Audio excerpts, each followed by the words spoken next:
ಶಿವಾಜಿ ಮಹಾರಾಜರು ಅಧ್ಯಕ್ಷರೇ, ಶಿವಾಜಿ ಮಹಾರಾಜರ ಸೈನ್ಯದಲ್ಲಿ 50% ಹೆಚ್ಚು ಮುಸಲ್ಮಾನರು ಸೈನಿಕರಾಗಿದ್ರು. ಶಿವಾಜಿ ಮಹಾರಾಜರ ಬಲಗೈ ಬಂಟ ಶೇರ್ ಖಾನ್ ಅನ್ನೋದನ್ನು ಯಾರು ಹೇಳೋದಿಲ್ಲ. ಶಿವಾಜಿ ಮಹಾರಾಜರ ಸೈನ್ಯದಲ್ಲಿ ಅತಿ ಹೆಚ್ಚು ಪಠಾಣರಿದ್ರು.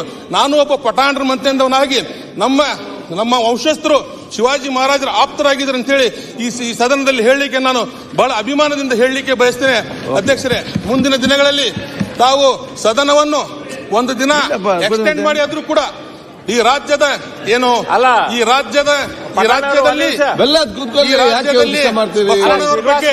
ಅಂಬೇಡ್ಕರ್ ಅವರ ಬಗ್ಗೆ, ಶಿವಾಜಿ ಮಹಾರಾಜರ ಬಗ್ಗೆ ಚರ್ಚೆ ಆಗಬೇಕು. ಅಂಬೇಡ್ಕರ್ ಅವರ ಬಗ್ಗೆ ಚರ್ಚೆ ಆಗಬೇಕು, ಬಸವಣ್ಣನವರ ಬಗ್ಗೆ ಚರ್ಚೆ ಆಗಬೇಕು, ಶಿವಾಜಿ ಮಹಾರಾಜರ ಬಗ್ಗೆ ಚರ್ಚೆ ಆಗಬೇಕು. ಅಕ್ಬರನ ಆಪ್ತ ಬೀರ್ಬಲ್ ಅಂತೇಳಿ ಈ ಸದನಕ್ಕೆ ಗೊತ್ತಾಗಬೇಕು. ಟಿಪ್ಪು ಸುಲ್ತಾನರ ಆಪ್ತ ಆಪ್ತ ನಮ್ಮ ಪೂರ್ಣಯ್ಯ ಅಂತ ಗೊತ್ತಾಗಬೇಕು. ಆದ್ದರಿಂದ ಶಿವಾಜಿ ಮಹಾರಾಜರ ಆಪ್ತ ಶೇರ್ ಖಾನ್ ಪಠಾಣ್ ಅಂತ ಗೊತ್ತಾಗ್ಬೇಕಂತೇಳಿ ಈ ರಾಜ್ಯದ ಜನರಿಗೆ ಈ ಸದನದ ಮೂಲಕ ಮುಖಾಂತರ ಒಂದು ಸಂದೇಶ ಕೊಡಬೇಕಂತೇಳಿ ನನಗೆ ಮಾತನಾಡಲಿಕ್ಕೆ ಅವಕಾಶ ಮಾಡಿಕೊಟ್ಟಂತ ವಂದಿಸಿ ನನ್ನ ಸರ್ವ ಜನಾಂಗದ ಶಾಂತಿಯ ತೋಟ, ಋಷಿಕರ ಕಂಗಳ ಸೆಳೆಯುವ ನೋಟ, ಹಿಂದೂ ಕ್ರೈಸ್ತ ಮುಸಲ್ಮಾನ ಉದ್ಯಾನ ಅಂತ ಹೇಳ್ತಾರೆ. ಹೇಗೆ ಕುವೆಂಪು ಅವರು ಹೇಳಿದ್ದಾರೆ, ಹೇಗೆ ಬಸವಣ್ಣನವರು ಸರ್ವರಿಗೂ ಸಮಬಾಳು ಸರ್ವರಿಗೂ ಸಮಪಾಲು ಅಂತ ಹೇಳಿದ್ದಾರೆ, ಆ ಸಿದ್ಧಾಂತದ ಮೇಲೆ ನಮ್ಮ ಕರ್ನಾಟಕ ರಾಜ್ಯದ ನೆಚ್ಚಿನ ಮುಖ್ಯಮಂತ್ರಿಗಳು 16ನೇ ಬಜೆಟ್ ಅನ್ನು ಸರ್ವರಿಗೂ ಸಮಬಾಳು ಸರ್ವರಿಗೂ ಸಮಪಾಲು ಅನ್ನುವಂತ ಒಂದು ಸಿದ್ಧಾಂತದ ಮೇಲೆ ಇವತ್ತು ಎಲ್ಲರಿಗೂ ಕೂಡ ಸುಮಾರು 4,09,000 ಕೋಟಿಯ ಬಜೆಟ್ ಅನ್ನು ಮಂಡಿಸಿ ಈ ಸಮಾಜದಲ್ಲಿ ಕಟ್ಟಕಡೆಯ ಜನರಿಗೂ ಕೂಡ ವಿಶೇಷವಾಗಿ SC/ST ಸಮಾಜದವರಿಗೆ ಸುಮಾರು 42,000 ಕೋಟಿಗಳನ್ನು ಮೀಸಲಿಟ್ಟು ಈ ಸಮಾಜಕ್ಕೆ ಒಂದು ಒಳ್ಳೆಯ ಸಂದೇಶವನ್ನು ಕೊಟ್ಟಿದಂತ ಸನ್ಮಾನ್ಯ ಮುಖ್ಯಮಂತ್ರಿಗಳಿಗೆ ನಾನು ಧನ್ಯವಾದವನ್ನು ಅರ್ಪಿಸಲಿಕ್ಕೆ ಬಯಸ್ತೇನೆ.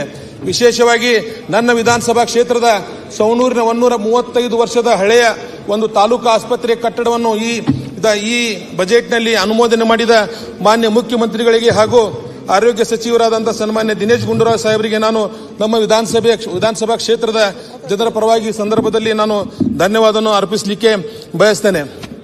ಅಧ್ಯಕ್ಷರೇ, ಈ ಬಜೆಟ್ನಲ್ಲಿ ಬಹಳಷ್ಟು ನಾವು ಇವತ್ತು ಮಾಧ್ಯಮದಲ್ಲಿ ಚುನಾವಣಾ ಪೂರ್ವ ಹಾಗೂ ಚುನಾವಣಾ ನಂತರ ಗ್ಯಾರಂಟಿಗಳ ಬಗ್ಗೆ ಬಹಳಷ್ಟು ಟೀಕೆ ಟಿಪ್ಪಣಿಗಳನ್ನು ಬಹಳಷ್ಟು ರೀತಿಯಲ್ಲಿ ಕೇಳ್ತಾ ಇದ್ದೇವೆ. ನನ್ನ ವಿಧಾನಸಭಾ ಕ್ಷೇತ್ರದಲ್ಲಿ ಅಧ್ಯಕ್ಷರೇ, ಈ ಗ್ಯಾರಂಟಿಯಿಂದ ಎಷ್ಟು ಅನುಕೂಲ ಆಗಿದೆ ಅಂತ ಹೇಳಿದ್ರೆ ಈ ನನ್ನ ಸದನದಲ್ಲಿ ಬಹಳ ಅಭಿಮಾನದಿಂದ ಹೇಳಲಿಕ್ಕೆ ಬಯಸ್ತೇನೆ.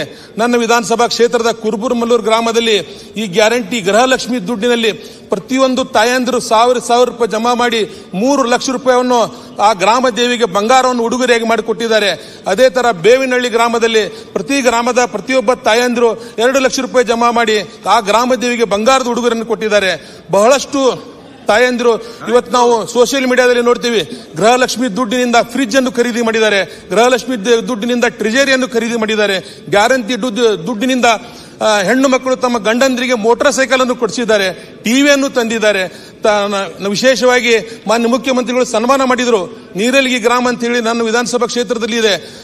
ಅತ್ತೆ ತನ್ನ ಗೃಹಲಕ್ಷ್ಮಿ ದುಡ್ಡಿನಲ್ಲಿ ತನ್ನ ಸೊಸೆಗೆ ಒಂದು ಕಿರಾಣಿ ಅಂಗಡಿ ತೆಗೆದುಕೊಟ್ಟಂತ ಉದಾಹರಣೆ ನಮ್ಮ ವಿಧಾನಸಭಾ ಕ್ಷೇತ್ರದಲ್ಲಿ ನಾವು ನೋಡ್ತಾ ಇದ್ದೇವೆ. ಅಧ್ಯಕ್ಷರೇ, ವಿಶೇಷವಾಗಿ ಮೊನ್ನೆ ನಡೆದಂತ ಬಜೆಟ್ನಲ್ಲಿ ಈ ಸಮಾಜದ ಕಟ್ಟಕಡೆಯ ಆಶಾ ಕಾರ್ಯಕರ್ತರು, ಅಂಗನವಾಡಿ ಕಾರ್ಯಕರ್ತರು, ಪೈಲ್ವಾನರು ಜೊತೆಗೆ ನಮ್ಮ ಧಾರ್ಮಿಕ ಸ್ಥಳಗಳಲ್ಲಿ ಕೆಲಸ ಮಾಡುವಂತವರಿಗೆ ಈ ಬಜೆಟ್ನಲ್ಲಿ ಗೌರವಧನವನ್ನು ಹೆಚ್ಚಳ ಮಾಡುವ ಮುಖಾಂತರ ಈ ಸಮಾಜದಲ್ಲಿ ಕಷ್ಟಕ್ಕೊಳಗಾದಂತ ಜನರಿಗೆ ಸ್ಪಂದಿಸಿದಂತ ಸನ್ಮಾನ್ಯ ಮುಖ್ಯಮಂತ್ರಿಗಳಿಗೆ ನಾನು ಧನ್ಯವಾದವನ್ನು ಅರ್ಪಿಸಲಿಕ್ಕೆ ಬಯಸ್ತೇನೆ. ಅಧ್ಯಕ್ಷರೇ, ವಿಶೇಷವಾಗಿ ನಾವೆಲ್ಲ ಹೊಸ ಶಾಸಕರು ಬಹಳಷ್ಟು ಜನ ಇವತ್ತು ಆಯ್ಕೆಯಾಗಿ ಬಂದಿದ್ದೇವೆ. ನಾವೆಲ್ಲ ಈ ಸದನದಿಂದ ಬಹಳಷ್ಟು ಹಿರಿಯ ನಾಯಕರಿಂದ, ಹಿರಿಯ ಸದಸ್ಯರಿಂದ ನಾವು ಬಹಳಷ್ಟು ಕಲಿಯಬೇಕಾಗಿದೆ. ಆದರೆ ನಾನು ಬೆಳಗಾವಿ ಅಧಿವೇಶನ ನಂದು 1ನೇ ಅಧಿವೇಶನ, ಬೆಂಗಳೂರಿನ ಇದು 2ನೇ ಅಧಿವೇಶನ. ಬೆಳಗಾವಿ ಅಧಿವೇಶನದಲ್ಲೂ ಕೂಡ ಯಾವುದೋ ಒಂದು ಸಂಬಂಧಪಡಲಾರದ ವಿಚಾರಕ್ಕೆ ಸುಮಾರು 4-5 ದಿನ ಸದನ ವ್ಯರ್ಥ ಆಯಿತು. ಇವತ್ತು ಕೂಡ ಸುಮಾರು ಬಹಳಷ್ಟು ಜನ ನಾವು ಮಾತನಾಡೋರಿದ್ದೀವಿ. ಇವತ್ತು ಕೂಡ ಸುಮಾರು 4-5 ದಿನ ಈ ಸದನದಲ್ಲಿ ಗ್ಯಾರಂಟಿ ಸಮಿತಿಗಳ ಬಗ್ಗೆ ಸದನ ವ್ಯರ್ಥ ಆಯಿತು. ಅಧ್ಯಕ್ಷರೇ, ನಾನು ಹೇಳ್ತೀನಿ, ಯಾವುದೇ ಸರ್ಕಾರ ಅಧಿಕಾರದಲ್ಲಿರಲಿ, ವಿರೋಧ ಪಕ್ಷದವರು ತಾವು ಅಧಿಕಾರ ಇದ್ದಾಗ ತಮ್ಮ ಕಾರ್ಯಕರ್ತರಿಗೆ ಎಲ್ಲ ರೀತಿಯ ಲ್ಯಾಂಡ್ ಟ್ರಿಬ್ಯುನಲ್ ಮೆಂಬರ್ ಆಗಲಿ, ಆಶ್ರಯ ಸಮಿತಿಗಳಾಗಲಿ, ಪ್ರತಿಯೊಂದು ಸಮಿತಿಗಳಲ್ಲಿ ಅಧಿಕಾರ ಕೊಟ್ಟಿದ್ದಾರೆ. ಅದೇ ರೀತಿ ನಮ್ಮ ಸರ್ಕಾರ ಅಧಿಕಾರ ಬಂದ ತಕ್ಷಣ ಪಕ್ಷದಲ್ಲಿ ದುಡಿದಂತ ಕಾರ್ಯಕರ್ತರಿಗೆ ಗ್ಯಾರಂಟಿ ಸಮಿತಿಯಲ್ಲಿ ಅಧಿಕಾರ ಕೊಟ್ಟಿರೋದನ್ನು ಸುಮಾರು ಅದು ಒಂದೇ ವಿಷಯಕ್ಕಾಗಿ ಸುಮಾರು 3-4 ದಿನ ಸದನ ವ್ಯರ್ಥ ಆಗಿದ್ದು. ಇದು 7 ಕೋಟಿ ಜನರಿಗೆ ನಾವು ಅನ್ಯಾಯ ಮಾಡಿದ್ವಿ ಅನ್ನೋ ಮಾತನ್ನು ಈ ಸಂದರ್ಭದಲ್ಲಿ ನಾನು ಹೇಳಲಿಕ್ಕೆ ಬಯಸ್ತೇನೆ.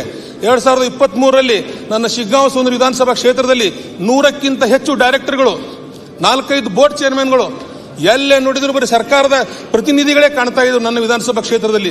ಆದ್ರೆ ಅವ್ರ ಸರ್ಕಾರದಲ್ಲಿ ಮಾಡಿದ್ದು ತಪ್ಪಾದ್ರೆ ಈಗ ಮಾಡಿದ್ದು ಈಗ ನಮ್ಮ ಸರ್ಕಾರ ಮಾಡೋದಕ್ಕೆ ಪ್ರಶ್ನೆ ಮಾಡೋದು ಎಷ್ಟು ಸರಿ ಅನ್ನೋ ಮಾತನ್ನ ಈ ಸಂದರ್ಭದಲ್ಲಿ ನಾನು ವಿರೋಧ ಪಕ್ಷದವರಿಗೆ ಕೇಳಲಿಕ್ಕೆ ಬಯಸ್ತೇನೆ. ಅಧ್ಯಕ್ಷರೇ, ರಾಜ್ಯದ ಜ್ವಲಂತ ಸಮಸ್ಯೆಗಳು ಮೇಕೆದಾಟು, ಕಳಸಾ ಬಂಡೂರಿ, ನೀರಾವರಿ ಯೋಜನೆ, ಎಜುಕೇಶನ್ ಸಿಸ್ಟಮ್, ಇವತ್ತು ಬಹಳಷ್ಟು ಯೋಜನೆಗಳ ಬಗ್ಗೆ ಇವತ್ತು ಇಲ್ಲಿ ಚರ್ಚೆ ಆಗಬೇಕಾಗಿದೆ.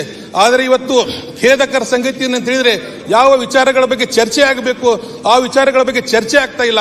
ಅನವಶ್ಯಕ ವಿಚಾರಗಳ ಬಗ್ಗೆ ಚರ್ಚೆ ಆಗ್ತಾ ಇರೋದು ನಿಮ್ಮ ವಿಷಯ ಅಂತ ಮಾತನ್ನ ಈ ಸಂದರ್ಭದಲ್ಲಿ ನಾನು ಹೇಳಿಕೆ ಬಯಸ್ತೇನೆ. ಅಧ್ಯಕ್ಷರೇ, ನಮ್ಮ ದೇಶದಲ್ಲಿ ಮನಮೋಹನ್ ಸಿಂಗ್ ನಂತರ ಸಿದ್ದರಾಮಯ್ಯ ಸಾಹೇಬರು 16 ಬಜೆಟ್ ಮಂಡನೆ ಮಾಡುವ ಮುಖಾಂತರ ಈ ದೇಶಕ್ಕೆ ಒಂದು ಸಂದೇಶವನ್ನು ಕೊಟ್ಟಿದ್ದಾರೆ. ಅಧ್ಯಕ್ಷರೇ, ನಾನು ಈ ಸದನದಲ್ಲಿ ತಮ್ಮ ಮುಖಾಂತರ ಮಾನ್ಯ ಮುಖ್ಯಮಂತ್ರಿಗಳಿಗೆ ನಾನು ಒಂದು ಮನವಿ ಮಾಡ್ತೀನಿ. ಅಧ್ಯಕ್ಷರೇ, ಜಾತಿ ಗಣತಿಯನ್ನು ಮಾಡಿ ನಮ್ಮ ಕರ್ನಾಟಕ ರಾಜ್ಯದಲ್ಲಿ ಯಾವ ಸಮಾಜ ಎಷ್ಟು ಪರ್ಸೆಂಟ್ ಇದೆ ಅಷ್ಟು ಪರ್ಸೆಂಟ್ ಅನ್ನು ಅವರಿಗೆ ಅನುದಾನವನ್ನು ಮೀಸಲಿಡಬೇಕು. ಅನುದಾನವನ್ನು ಮೀಸಲಿಟ್ಟು ಆ ಸಮಾಜಗಳ ಅಭಿವೃದ್ಧಿಯನ್ನು ಮಾಡುವಂತ ಕೆಲಸ ತಮ್ಮ ಮುಖಾಂತರ ಮಾನ್ಯ ಮುಖ್ಯಮಂತ್ರಿಗಳು ಮಾಡಬೇಕಂತ ಹೇಳಿ ನಾನು ಮನವಿಯನ್ನು ಮಾಡಲಿಕ್ಕೆ ಬಯಸ್ತೀನಿ. ಅಧ್ಯಕ್ಷರೇ, ಇವತ್ತು ಕರ್ನಾಟಕ ರಾಜ್ಯದಿಂದ 5 ಲಕ್ಷ ಕೋಟಿ ಟ್ಯಾಕ್ಸ್ ಇವತ್ತು ಕೇಂದ್ರ ಸರ್ಕಾರಕ್ಕೆ ಹೋಗ್ತಾ ಇದೆ ಅಂತ ಹೇಳಿದ್ರೆ ಯಾವುದೇ ಒಬ್ಬ ವ್ಯಕ್ತಿ, ಯಾವುದೇ ಒಂದು ಸಮಾಜ ತುಂಬುತ್ತಾ ಇಲ್ಲ. ಎಷ್ಟು ಪರ್ಸೆಂಟ್ ಸಮಾಜ ಇದೆ ಅಷ್ಟು ಪರ್ಸೆಂಟ್ ಇವತ್ತು ಅನುದಾನ ಇವತ್ತು ಟ್ಯಾಕ್ಸ್ ಮುಖಾಂತರ ಕೇಂದ್ರ ಸರ್ಕಾರಕ್ಕೆ ಮತ್ತು ರಾಜ್ಯ ಸರ್ಕಾರಕ್ಕೆ ಹೋಗ್ತಾ ಇದೆ. ಆದ್ದರಿಂದ ನಾನು ತಮ್ಮ ಮುಖಾಂತರ ನಾನು ಮಾನ್ಯ ಮುಖ್ಯಮಂತ್ರಿಗಳಲ್ಲಿ ನಾನು ಮನವಿ ಮಾಡ್ಕೊಂತೇನೆ, ಮುಂದಿನ ಬಜೆಟ್ ಯಾವ ರೀತಿ ಆಗ್ಬೇಕಂತ ಹೇಳಿದ್ರೆ ಅಧ್ಯಕ್ಷರೇ, ಎಲ್ಲ ಸಮಾಜಗಳು ಇವತ್ತು ಯಾರಾದ್ರೂ ಒಬ್ಬರು ಆತ್ಮಹತ್ಯೆ ಮಾಡ್ಕೊಂಡು ವಿಷ ತಗೋಬೇಕಂದ್ರೆ GST ತುಂಬೆ ಇವತ್ತು ವಿಷ ತಗೋಬೇಕು. ಒಂದು ನೇಣು ಹಾಕೊಳ್ಳಕ್ ಹಗ್ಗ ತಗೋಬೇಕಂದ್ರೆ ಇವತ್ತು GST ತುಂಬೆ ನೇಣು ಹಾಕೋಬೇಕು. ಅದರೆಲ್ಲ ಒಂದು ಕಟ್ಟ ಕಡೆ ಮನಸ್ಸಿನಿಂದಲೂ ಕೂಡ ಇವತ್ತು GSTಯನ್ನು ವಸೂಲಿ ಮಾಡಿ ಪ್ರತಿಯೊಂದು ಸಮಾಜಕ್ಕೆ ಮುಟ್ಟುವಂತ ಕೆಲಸ ಅದು ಆಗ್ಬೇಕು. ಅದು ನಮ್ಮ ಮಾನ್ಯ ಮುಖ್ಯಮಂತ್ರಿಗಳಿಂದ ಮಾತ್ರ ಸಾಧ್ಯ ಅನ್ನುವಂತ ಮಾತನ್ನ ನಾನು ಹೇಳಲಿಕ್ಕೆ ಬಯಸ್ತೇನೆ. ಅಧ್ಯಕ್ಷರೇ, ಜೊತೆಗೆ ಅಧ್ಯಕ್ಷರೇ,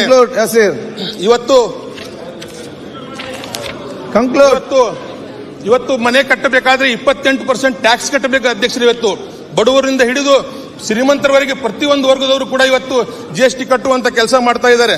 ಅಧ್ಯಕ್ಷರೇ, ವಿಶೇಷವಾಗಿ 12ನೇ ಶತಮಾನದಲ್ಲಿ ಬಸವಣ್ಣನವರು ಅನುಭವ ಮಂಟಪ ಮಾಡಿ ಆ ಅನುಭವ ಮಂಟಪದಲ್ಲಿ ಎಲ್ಲಾ ಸಮಾಜದವರಿಗೂ ಕೂಡ ಇವತ್ತು ಅವರು ಅಂದಿನ ಮಂತ್ರಿಗಳು ಮಾಡಿದ್ರು. ಅದೇ ತರ 2013ರಲ್ಲಿ ಹಾಗೂ 2023ರಲ್ಲಿ ಸನ್ಮಾನ್ಯ ಸಿದ್ದರಾಮಯ್ಯ ಸಾಹೇಬರು ಬಸವಣ್ಣನವರ ತತ್ವದ ಮೇಲೆ ಎಲ್ಲ ಸಮಾಜದವರಿಗೂ ಕೂಡ ಇವತ್ತು ತಮ್ಮ ಸಂಪುಟದಲ್ಲಿ ಸಚಿವ ಸ್ಥಾನವನ್ನು ಕೊಟ್ಟು ಎಲ್ಲ ಸಮಾಜದವರ ಹಿತವನ್ನು ಕಾಪಾಡಿದ್ದಕ್ಕೆ ನಾನು ಅವರಿಗೆ ವಿಶೇಷವಾಗಿ ಅಭಿನಂದನೆ ಸಲ್ಲಿಸಲಿಕ್ಕೆ ಬಯಸ್ತೇನೆ. ಅಧ್ಯಕ್ಷರೇ,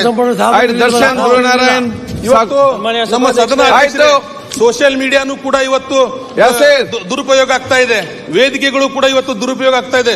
ಅದೇ ರೀತಿ ಅಧ್ಯಕ್ಷರೇ, ತಮ್ಮಲ್ಲಿ ನಾನು ಮನವಿ ಮಾಡ್ತೀನಿ, ಈ ಸದನದಲ್ಲೂ ಕೂಡ ಇತಿಹಾಸದ ಕೆಲವೊಂದು ಕರಾಳ ಪುಟಗಳನ್ನು ತಪ್ಪು ರೀತಿಯಲ್ಲಿ ಇವತ್ತು ಪ್ರಶ್ನೆ ಮಾಡ್ತಾ ಇದ್ದಾರೆ. ನಾನು ಕೇವಲ ಒಂದು ಸಣ್ಣ ಉದಾಹರಣೆ ಹೇಳಿ, ಇವತ್ತು ಶಿವಾಜಿ ಮಹಾರಾಜರು ಅಧ್ಯಕ್ಷರೇ, ಶಿವಾಜಿ ಮಹಾರಾಜರ ಸೈನ್ಯದಲ್ಲಿ 50%ಗಿಂತ ಹೆಚ್ಚು ಮುಸಲ್ಮಾನರು ಸೈನಿಕರಾಗಿದ್ರು.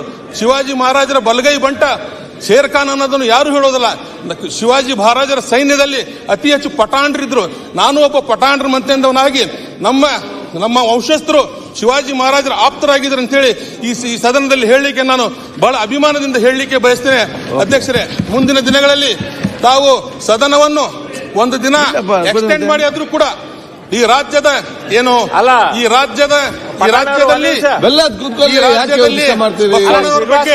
ಅಂಬೇಡ್ಕರ್ ಅವರ ಬಗ್ಗೆ ಶಿವಾಜಿ ಮಹಾರಾಜರ ಬಗ್ಗೆ ಚರ್ಚೆ ಆಗಬೇಕು, ಅಂಬೇಡ್ಕರ್ ಚರ್ಚೆ ಆಗಬೇಕು, ಬಸವಣ್ಣನವರ ಬಗ್ಗೆ ಚರ್ಚೆ ಆಗಬೇಕು, ಶಿವಾಜಿ ಮಹಾರಾಜರ ಬಗ್ಗೆ ಚರ್ಚೆ ಆಗಬೇಕು. ಅಕ್ಬರನ ಆಪ್ತ ಬೀರ್ಬಲ್ ಅಂತೇಳಿ ಈ ಸದನಕ್ಕೆ ಗೊತ್ತಾಗಬೇಕು. ಟಿಪ್ಪು ಸುಲ್ತಾನರ ಆಪ್ತ ನಮ್ಮ ಪೂರ್ಣಯ್ಯ ಅಂತ ಗೊತ್ತಾಗಬೇಕು.